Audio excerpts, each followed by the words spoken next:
સૌરાષ્ટ્રની અસ્મિતા ન્યૂઝ. યુદ્ધના ભય અને અફવાઓની આગમાં શેકાતું જેતપુર. કાળઝાળ ગરમીમાં એક સિલિન્ડર માટે રણક્ષેત્ર જેવી કતારો જેતપુરમાં જોવા મળી રહી છે. દૂર દેશોમાં ખેલાઈ રહેલા ઈરાન-અમેરિકા યુદ્ધના પડઘા આજે જેતપુરની શેરીઓમાં કમકમાટી ભર્યા દ્રશ્યો સર્જી રહ્યા છે. ગૃહિણીઓના રસોડાનો ચૂલો ઠરી જશે એવા ફફડાટ અને રાંધણ ગેસની અછતની અફવાએ આજે સેંકડો પરિવારોને રસ્તા પર લાવી દીધા છે. પરસેવે રેબઝેબ જનતા અને લાચારીના દ્રશ્યો. વહેલી સવારના 7 વાગ્યા, જ્યારે દુનિયા હજુ જાગી રહી હતી, ત્યારે જેતપુરના શ્રમિકો અને મધ્યમવર્ગીય લોકો પોતાનો રોજીરોટીનો ધંધો પડતો મૂકી ગેસ એજન્સીની બહાર લાઇનમાં ઊભા રહી ગયા હતા. આભમાંથી અગનગોળા વરસી રહ્યા છે. કાળઝાળ ગરમીમાં લોકોના ગળા સુકાઈ રહ્યા છે. છતાં હાથમાં ખાલી સિલિન્ડર પકડીને ઊભેલા આ લોકોની આંખોમાં માત્ર એક જ ચિંતા છે: શું આજે ઘરે જઈને રાંધણું થશે?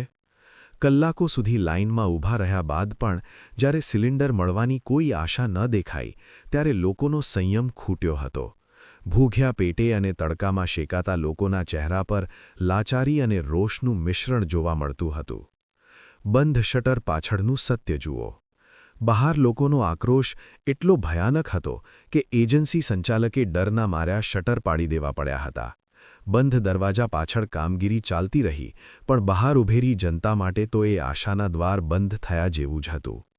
ઓનલાઇન બુકિંગનું સર્વર ખોરવાયું અને અફવાઓએ જોર પકડ્યો, જેના કારણે આજે જેતપુરની શાંતિ વેર-વિખેર થઈ ગઈ છે. તંત્રના દાવા વિરુદ્ધ જનતાની પીડા જુઓ. એજન્સી માલિક ભલે દાવો કરતા હોય કે સ્ટોક પૂરતો છે, પણ સવાલ એ છે કે જો સ્ટોક પર્યાપ્ત છે, તો આ કાળઝાળ ગરમીમાં જનતાને શા માટે રજડવું પડી રહ્યું છે? ટેકનોલોજીના યુગમાં સર્વર ડાઉન થવાને કારણે ગરીબ માણસે પોતાના આખા દિવસની મજૂરી ગુમાવી પડી રહી છે.